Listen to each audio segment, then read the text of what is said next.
All right, guys, welcome back to another video. So yesterday brought a surprise announcement from Xbox that now sets up a very exciting week for all the Xbox fans out there as they announced the Xbox Partner Preview. So this is a brand new thing. I don't think we've seen this before where they have those smaller showcases. They're kind of going along the lines of PlayStation when they have their smaller showcases and the Nintendo Direct when they have their smaller 20-minute or so ones. This is going to be pretty much exactly like that, but here is what it is. It is the Xbox Partner Preview, and they say this new show format will deliver a fresh mix of indie games and familiar favorites from our third-party partners like Ryuga Gotoku Studio, Remedy Entertainment, Studio Wildcard, and others, with more than 20 minutes of trailers and new gameplay footage. It's going to be on Wednesday, October 25th at 1 p.m. Eastern Standard Time. So it's not one of these shows where you're going in there expecting their big first party games with gameplay and release dates for that, or announcements of games that we haven't really heard too much about yet. This is going to be something that shows us games that are going to be coming out rather soon that we're going to be able to play on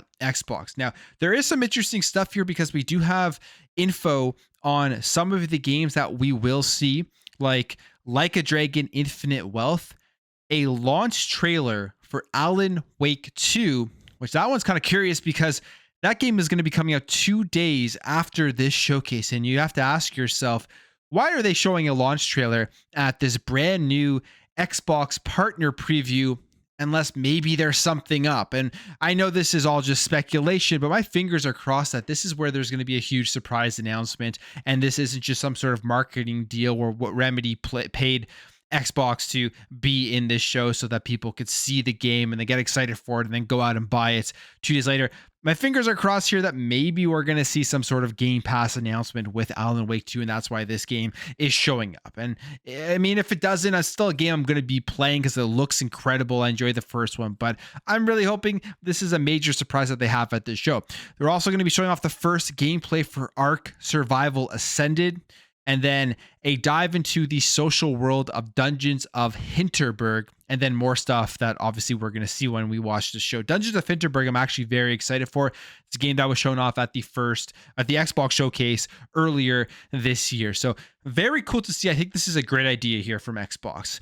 There's going to be always the negativity when you do these smaller showcases because people are going to have these insane expectations. They're going to go into them thinking that we're going to get these crazy announcements that we didn't hear about. We're going to see gameplay of a first party Xbox game.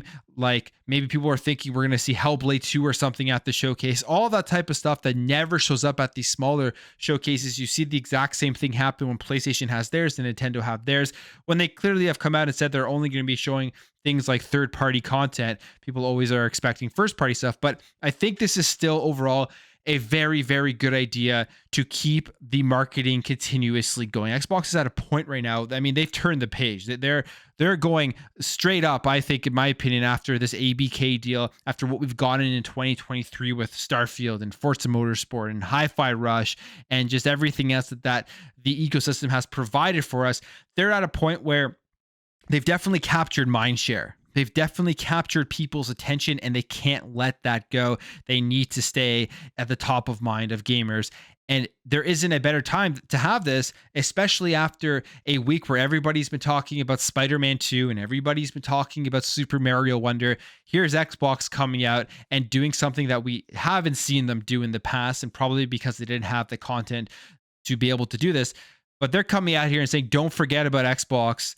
We've had an incredible year and it's not over yet. There's still 2 months left of nonstop content that you're going to be able to play on the Xbox ecosystem. So I think it's a great move.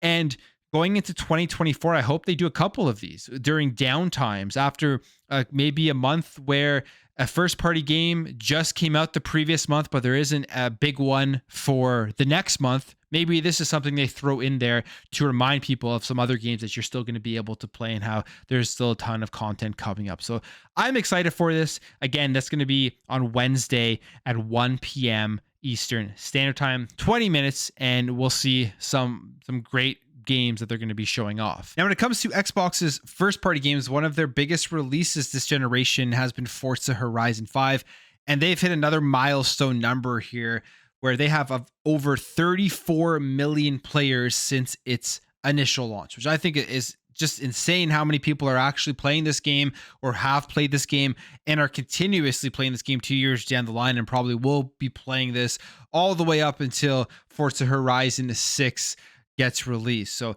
awesome stuff here to see from Playground Games. And I think this is definitely a testament as to the Xbox strategy and how they can get so many people playing these games by releasing their games in the ecosystem across multiple platforms. If this game didn't release on PC and didn't release on PC day one, we wouldn't see these 34 million players. If it wasn't in Xbox Cloud Gaming, you probably wouldn't see the 34 million. And obviously, if it wasn't on Xbox, which it will be, it always will be because it's a first party game, all of these three things together is what allows these games to reach 34 million players. And I think that number will continue to go up. And it's a stark contrast here from the PlayStation strategy, which we'll talk about further on in the video, as we did get the sales numbers in the first 24 hours for Spider-Man 2. But I want to end off with some Xbox content before we get to that. And let's talk about the Golden Joystick Awards, where the Ultimate Game of the Year award has 3 Xbox games in the nomination. So it's good to see they're finally getting some recognition and getting recognition here in a phenomenal year where they've continued to release high quality, great games. You got Starfield, Forza Motorsport, and Hi-Fi Rush all in the list of nominees for the Golden Joystick Awards Ultimate Game of the Year. And it's an insane year of games. It's going to be very, very hard to win Game of the Year with the amount of stuff that has come out, the amount of good stuff that has come out. But out of these 3 games that I've released, of course, I love Starfield. It's an incredible experience. I'm enjoying Forza Motorsport, but Hi-Fi Rush to me is that game that I really hope in the Golden Joystick Awards and in the Game Awards in December gets a fair amount of recognition. I think it deserves to win awards in many different categories. I think it should definitely be nominated for Game of the Year, although I don't know if it will be at the Game Awards.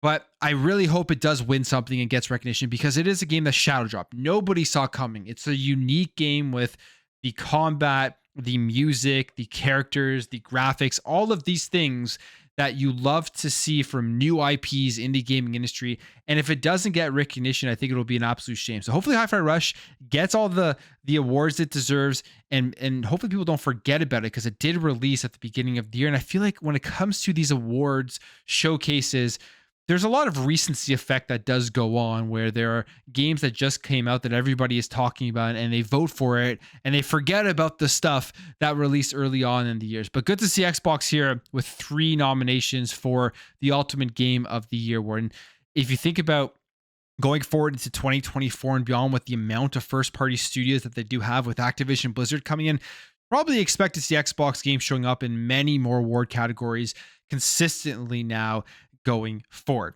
All right, so that's the Xbox news. Let's talk about some PlayStation stuff, because we got a lot of PlayStation news that happened yesterday.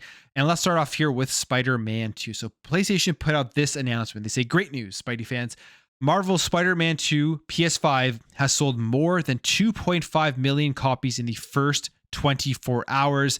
Thanks for making this a high-flying launch. And they say that this is the fastest-selling PlayStation Studios game in PlayStation history. Now, when I first saw this, and I still think this though, that I think 2.5 million copies in 24 hours is a phenomenal number. I think Spider-Man 2 is very successful and will continue to sell far more than 2.5 million copies, from the fact that it got great reviews. It's Spider-Man. The IP itself is extremely popular across the board, even if you're not a PlayStation fan. Those things are mainly, I think, going to push this game forward to selling millions and millions more.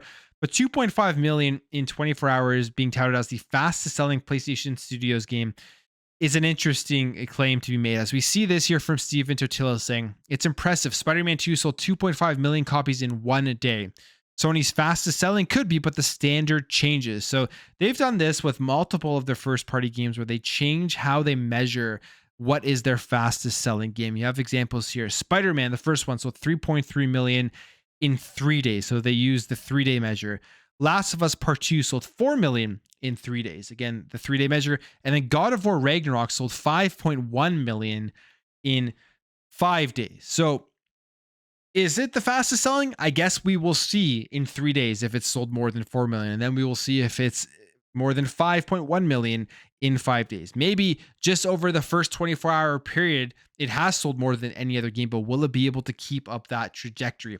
I'm not sure. I think overall, since this game is a PlayStation 5 only game, I will be surprised if it does sell more than some of these other ones just because of the overall install base. And the reason I say that is that when we talk about first party exclusives, I know fanboys on the PlayStation side try to make people believe that first party PlayStation exclusives are the end all and be all of everything video games and everything PlayStation. It's the main reason why people go out and pick up the PlayStation console. And that is not true whatsoever. You look at 2.5 million in 24 hours, incredible number, but still a very small percentage of the actual install base of the PS5. You look at the numbers of many of their other first party games, it is the minority of people actually picking up and playing these games, where the majority of people on PlayStation are playing third party games, playing games like Call of Duty. So we'll see if Spider-Man 2 is going to be able to change that narrative. I highly doubt it. It'll probably stay within the 12 to 13, maybe 14% range in terms of the installs, and comparing it to the install base and the amount of people that actually went out and purchased the game. It has the Spider-Man IP, which does give it that extra, I guess, attraction to a broader range of people, because obviously Spider-Man, one of the most popular superheroes in history, that's going to help getting people to be interested in it. But we'll see overall how it works out. And if it does sell more than God of War Ragnarok, that was also released on the PS4. So overall just has a larger install base. And you look at these numbers and you compare it to something like Forza Horizon 5, which has 34 million players.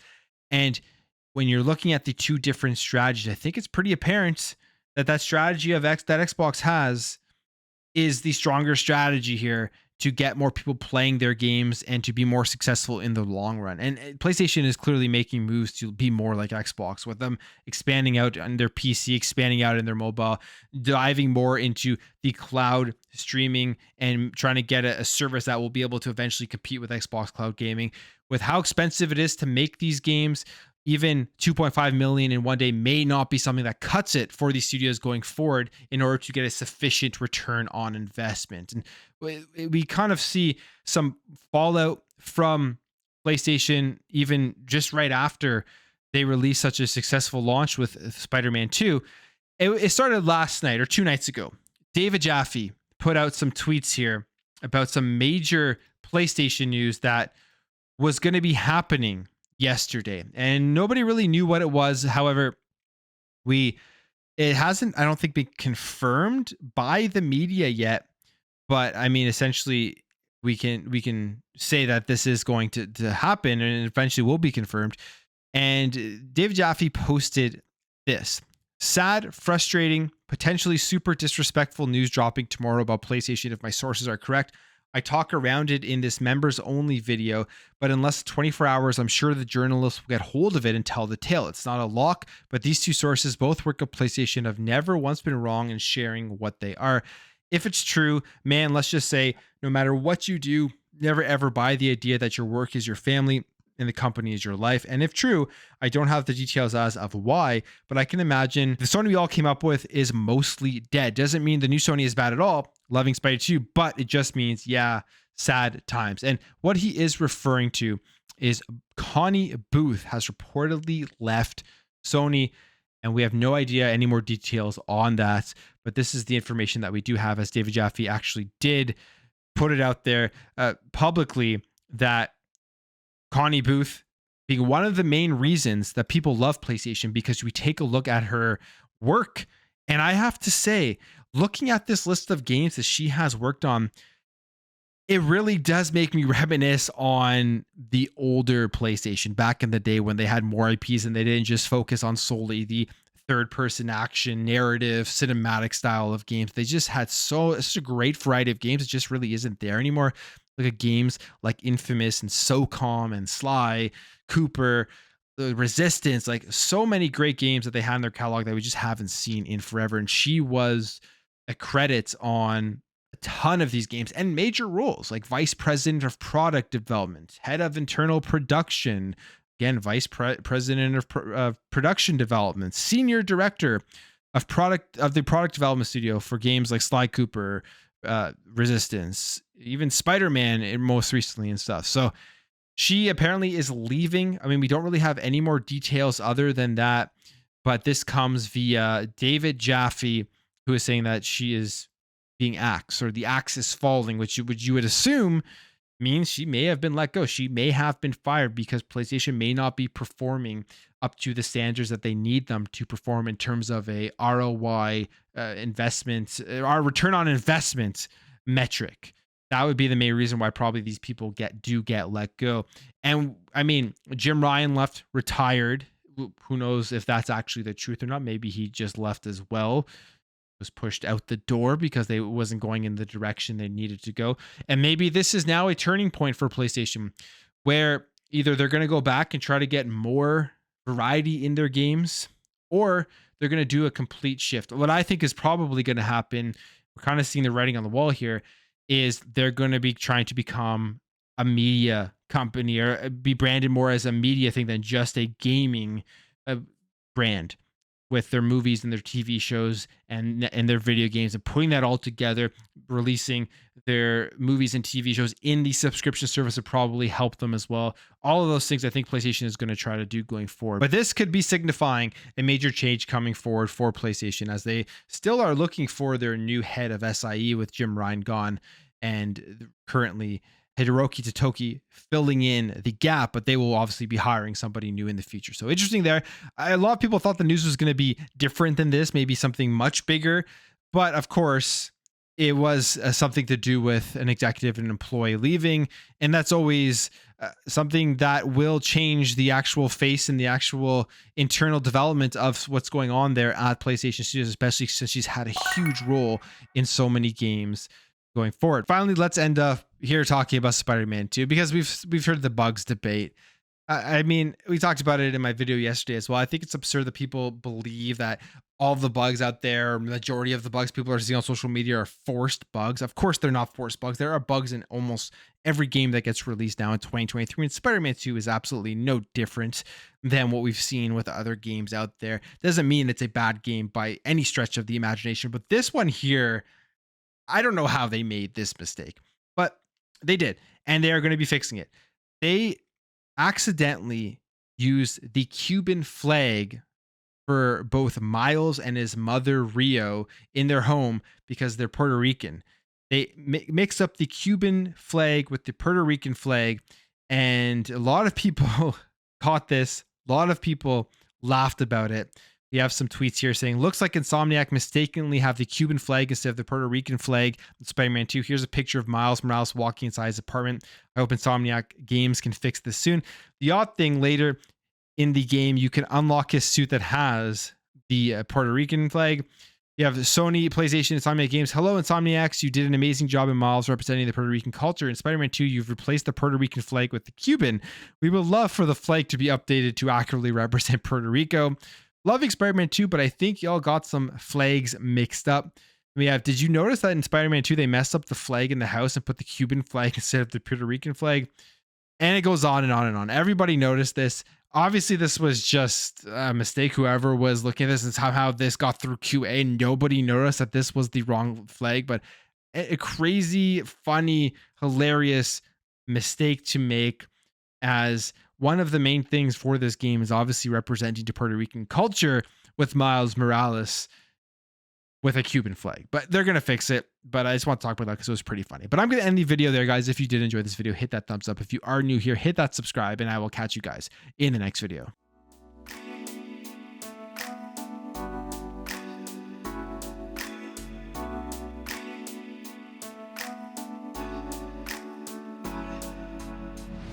Bye.